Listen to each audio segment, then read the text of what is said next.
agreed to do this because they promised me that nobody'd be dumb enough to buy a ticket. So I'm kind of nervous, and I feel kind of overdressed. You guys mind if I just...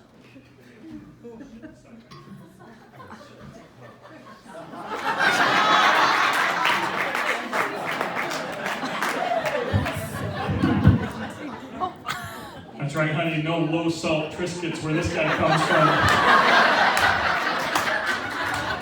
My wife is here, and honey, we are going red hot every time you walk out the door. It's between me and the dogs.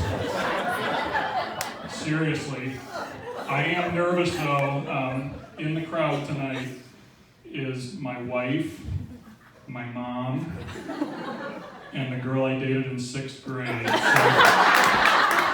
So it is like the worst Freudian stress dream ever for me up here. A couple of housekeeping points. This is important. My preferred pronouns are he, grilled cheese sandwich, and honey, I can't find my car keys again. I currently identify as socially awkward, poorly domesticated, sort of white trash. I'd ask you to respect that. And no, it does not make any sense at all, but I have just reserved the right to be offended by anything that you say, think, or do for the next 0.4 billable hours, so advantage Matt. Okay?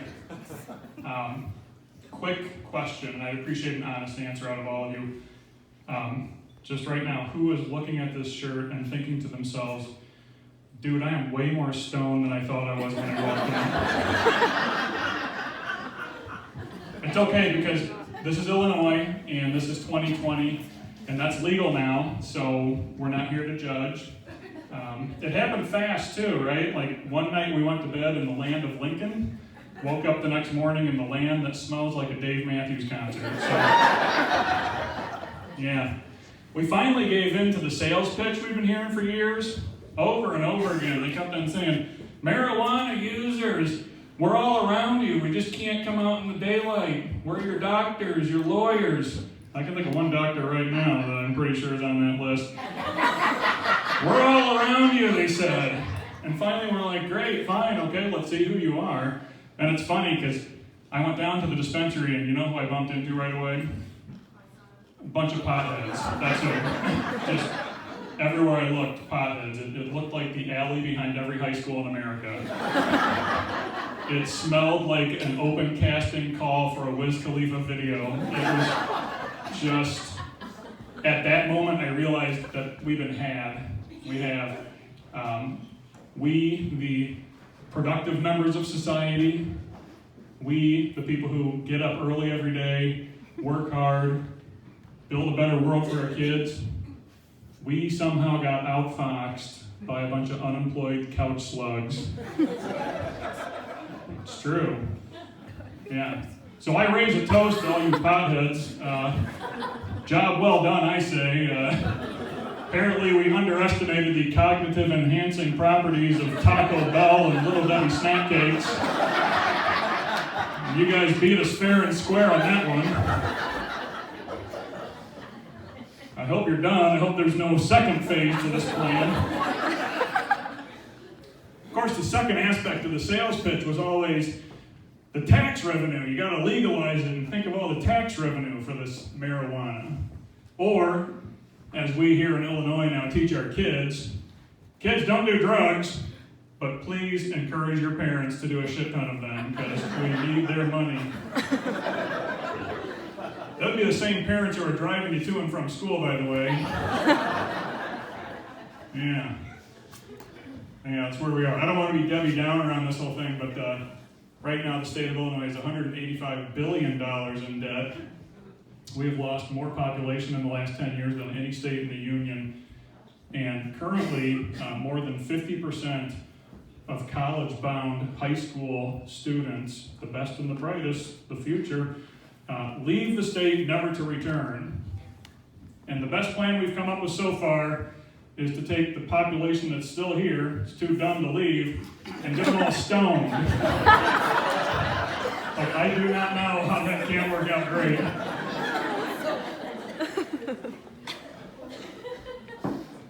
I will say this about our potheads. They have proven to be a docile, gentle race of people. Quite unlike their brethren in the vaping community. There's a defensive group, aren't they? If you encounter a vaping dude in the wild, my advice to you is do not make direct eye contact. Because that will trigger your average vaping dude to launch into an unsolicited diatribe about how it's not like smoking cigarettes, it's not bad for you, it's just sucking water vapor into your lungs, bruh. I'm almost like, yeah, or as we old timers used to call that, pneumonia, you dumbass. But thank you, Stephen Hawking, I'll remember that next time one of my elderly loved ones is laid up in the hospital. Hey, Grandpa, that rattling, wheezing cough you got, is that watermelon flavored by any chance? That's awesome, dude. Score me a White Claw, bruh. Yeah. Got any dog lovers in the crowd tonight? Yeah, that's an easy applause line. I'm waiting for the day I ask that question and somebody's like, no, I hate dogs. I'm one of those weird domesticated rabbit people. I want to talk about that now. Are you one of them? You seem pretty serious about this. Okay. Well, my dog learned an important lesson this year. Not really so much a lesson as a kind of Tony Robbins life tool, something my dog can integrate into a comprehensive program of self-improvement. And specifically what my dog learned is this: if you go out in the yard every day and spend 2 hours eating shit, eventually it will block up your stomach and kill you. Yeah, we've all been there. I had to learn that the hard way. He learned it. Despite what you may think, though, I want to say this in my dog's defense. He actually has a fairly sophisticated palate, my dog. He's very partial to his sister's cooking, so to speak. Yeah. Prefers his meals straight from the oven, if you get my meaning. No 5-second rule where he came from. It's a real farm-to-table fanatic, this guy. Took the farm and the table right out of the equation. Yeah. But like I said, I almost killed him, had to take him to the vet. I don't know what's going on here. And this really brings me to the central thesis of my keynote address here tonight. And that is this. We, as a society, spend, I think, what I consider an inordinate amount of energy hating lawyers. And I want to be serious for a second. There's a lot of bad stuff going on in the world. And I would just like to say that with all that bad stuff going on in the world, I think that energy could be put to so much more productive use hating veterinarians instead.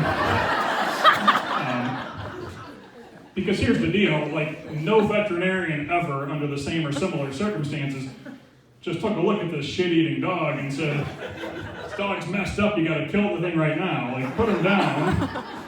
So there's no back end on that. So, like every veterinarian ever, my vet looks the dog over, he says, well, yeah, we can fix him. Quick surgical procedure. When you factor in OR time, anesthesia, those recovery room nurses aren't cheap. Get you out the door for about $5,000. And because it's a dog, you're just supposed to like clap like some kind of a trained seal, right?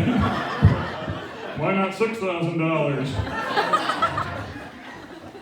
Meanwhile, if it was me laying on the table, I guarantee my wife, love her to death, she'd be the first one standing there going, honey, we're into kind of a gray zone here in the living will.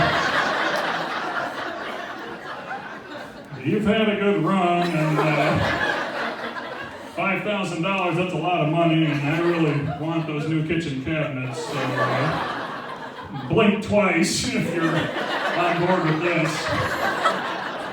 And I wasn't even unconscious in this hypothetical, so. And all the while, you're sitting there in the moment thinking, wait a minute, I paid like $85 for this dog at a kill shelter 11 years ago. But what you're telling me is that for the cost equivalent of like 46 brand new, presumably non-shit-eating dogs, I think you can fix this one, huh? And unless you're talking about brain surgery, sounds to me like the best case scenario is this guy's walking out the door just as fucked up in the head as he was when he walked in, right? Yeah. The dog's fine, by the way. Kids had to drop out of college. But hey, they're the ones that picked them out back when they were in 5th grade, so it's not like they didn't ask for it. I was serious earlier when I said that I was nervous up here. I was, and I still am. And I'm trying to do that speech class thing where you try to imagine your audience like naked or in their underwear. And that was going good until I saw somebody in the audience looks just like Mary from the Goods Furniture commercials. And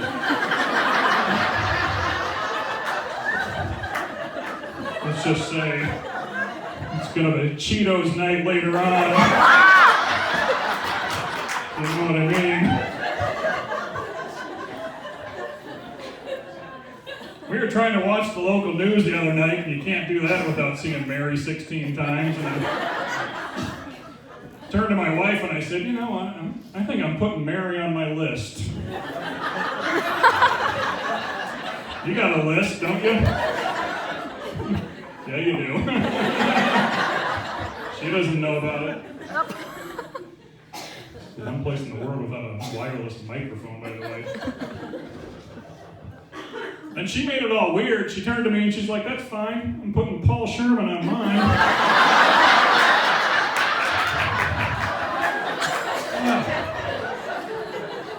Paul Sherman, for those of you who don't know, he's the other local annoying furniture guy who's on the local news all the time. I was like, oh my God, I was trying to make something beautiful, like not a chapter out of the book of Revelations. That's just weird. Yeah. But we've all got our vices, don't we? I'm no different. They say that the first step towards getting better is admitting that you have a problem, and I've found that to be true. Took me a while to get here, and I've never admitted this out loud. I've finally worked up the courage to admit it to myself. It took a while, but I'm finally happy to say I cannot function as a husband, as a father, as a lawyer, until I know exactly what the hell's going on with Prince Harry. It just feels so good to come out and say it finally. Yeah, I've let Megxit into my heart, and until I get control of it, it will control me. So, for anybody who doesn't know, Megxit this is the word that we use to describe the fact that Prince Harry decided he doesn't want to be a prince anymore, okay? These guys. Yeah, he wants to get his own job. He wants to go his own way, Prince Harry does. Never happened before in the British royalty, and I just can't stop thinking about it. Yeah. I can't say I blame the guy. That job's harder than it sounds. Saw the job listing on LinkedIn the other day. Said the ideal candidate shall possess, emphasis on shall, shall possess exceptional competency in the following 2 critical skill areas. 1, be a carbon-based life form. 2, don't fart in public. I did that Venn diagram and it does not work for me. I can't do that. Yeah, you gotta feel bad for the guy because he's born 3rd in line for the British throne, right? So all the guy's gotta do is schedule a skiing trip and shove his horse-faced brother into a tree. And he's the King of England. But he didn't do that. And 30 years later, he gets publicly demoted every time his sister-in-law shits out another kid.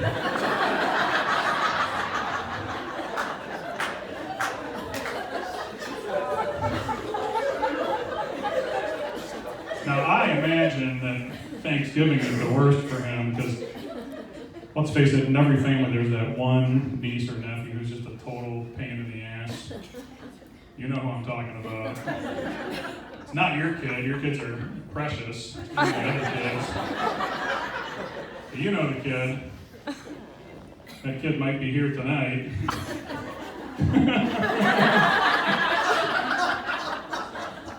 I'm talking about the kid whose superpower is thinking up the loudest, most annoying activity humanly possible, and then triangulating a spot right between you and the TV to do it in. Talking about that kid. Like, you're just trying to get drunk and avoid talking to your family. And this kid decides he's gonna disembowel Tickle Me Elmo with a strobe light and an air horn. Now imagine that same tableau, if you will. And right in the middle of this Muppet autopsy, the kid stops and says, "I'm your sovereign! Fetch me a juice box and kneel before me!" That's what Prince Harry saw every time he laid his head down at night. So I don't blame the guy for tapping out. Of course, the big scandal was that he made this decision without getting the permission from the Queen, right? I know, somebody show me to the fainting couch.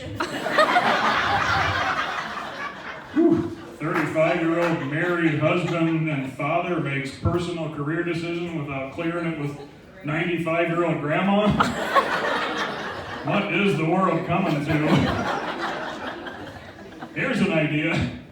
Put grandma in a home. Do whatever you want. Oh, but she's the queen. She's a hero. She's had that job for like 57 years.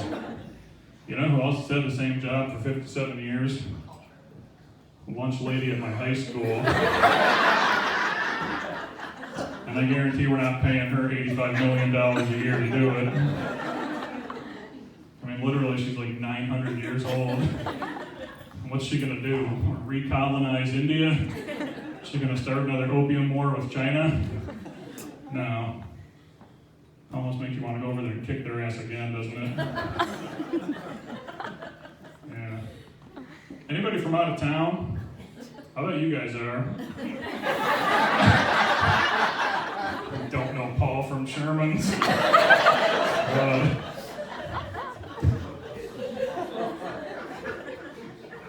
I guess my first question is, why did you bother coming here? But as you might have guessed, I'm kind of an ambassador of goodwill for Peoria.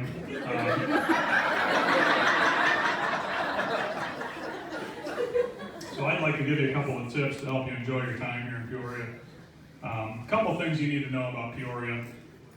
Thing number one is this: we here in Peoria love taxes. We really do. We love our property taxes. We love our taxes to tax ourselves. Recently, we, the voting population of Peoria, rose up and demanded a substantial increase in our sales tax for the specific purpose of raising money to pay a Chicago hot dog stand to open a franchise here. That's where our priorities are. Is this guy up on stage in any way interfering with you guys over here? Oh.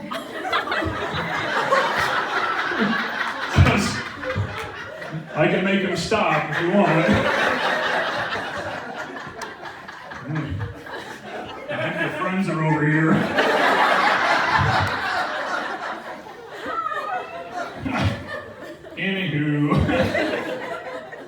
our priorities are education, do not give a shit. Crumbling roads and bridges, move to Florida if you don't like it. But Portillo's hot dogs, now you've got us. Tax us like Bernie Sanders at a May Day parade in downtown Moscow. We are all in for that. That's thing number one. Thing number two about Peoria you need to know is we are in about year 4 of a broad-based multi-agency community improvement program, title of which is called Don't Shoot.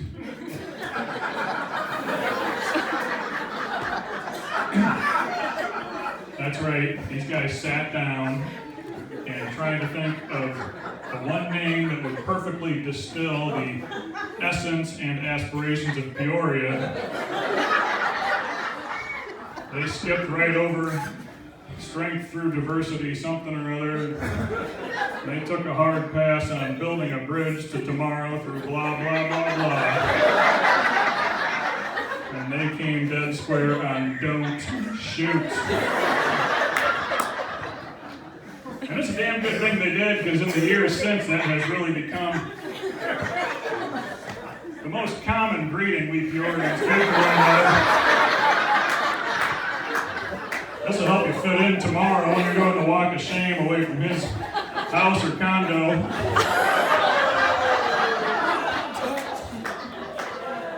Morning, Dave. Hey, don't shoot. Just grabbing one of these donuts Connie left in the break room.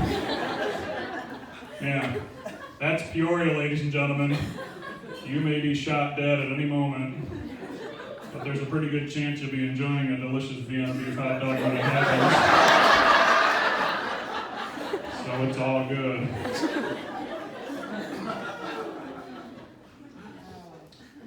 I'm a little bit wound up tonight. I get this way when recycling day is coming up. So here's the thing about recycling day. Recycling day is the day that you drop the facade.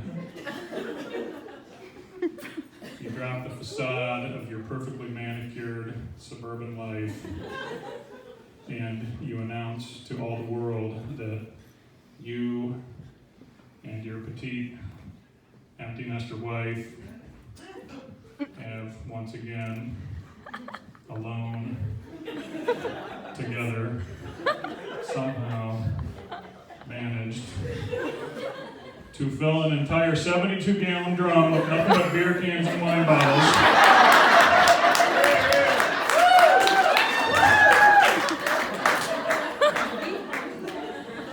It looks like we Airbnb'd our house to Motley Crue for 6 months. That truck comes down the street first thing in the morning. It sounds like somebody's throwing a crystal chandelier down a marble staircase.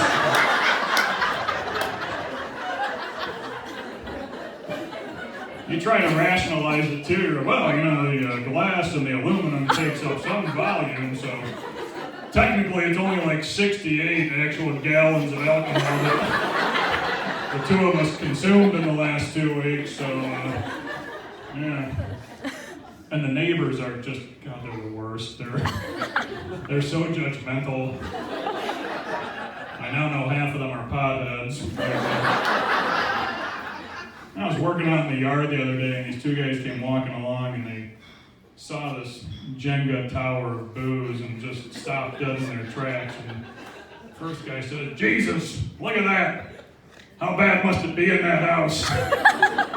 Second guy grabbed him and he said, "Hey dude, give him a break. It's a guy whose dog eats shit all day." Drinking too, if you were him, frankly. You guys have been great tonight.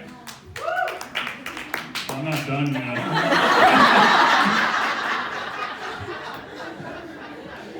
I want to give you a little piece of this as my appreciation to you, because you've been so good.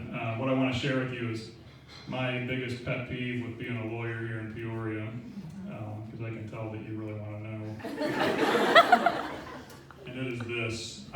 I worked hard to get where I am 3 years of law school, 27 years of working hard, being a lawyer.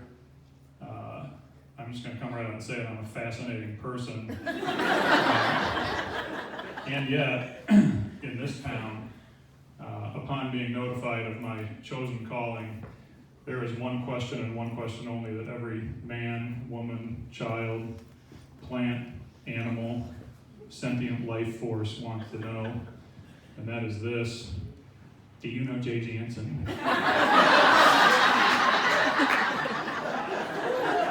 I cannot tell you how annoying that is. I mean, when you're introduced to a black guy, do you just automatically say, oh, do you know Michael Jordan? No? Because why would you assume like there's some connection between these obviously distinct data points? That's just, it's offensive, honestly. Yeah. Now, it so happens I do know Jay Jansen. I do. Jay Jansen is, he's the TV lawyer that advertises all the time. Okay. Yeah. Whew. Glad we had a chance to mansplain that to her.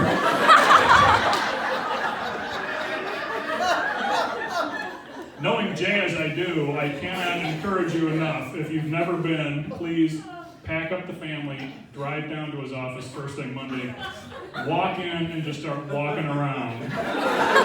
Because the commercials just don't do justice to the decorating and the fabulousness of his office. Don't worry about security, tell him I sent you. Like, you guys know Chip and Joanna Gaines, like Fixer Upper on HGTV? You guys know? It's not at all like that. It's like if somebody did an exorcism on Chip and Joanna Gaines and Satan won. That's what it would look like. It's what the murder scene would look like if Chip and Joanna Gaines were killed by Liberace in a whorehouse in Bangkok. It's that level of just understated subtlety everywhere you look. But being as close as we are, I kid Jay. Just the other day I saw him, I was coming into work and he sailed past me on the way, driving a pearl white 1976 Rolls Royce convertible. It was fabulous to see. I caught up with him at the next red light, and I couldn't stop myself. I said, hey Jay, I have no doubt that car was a total pussy wagon back during the Carter administration. I am sure you were crushing ass like Henry Kissinger at the Paris Peace Accords. But up here in the 21st century, we got these things called cell phones and internet.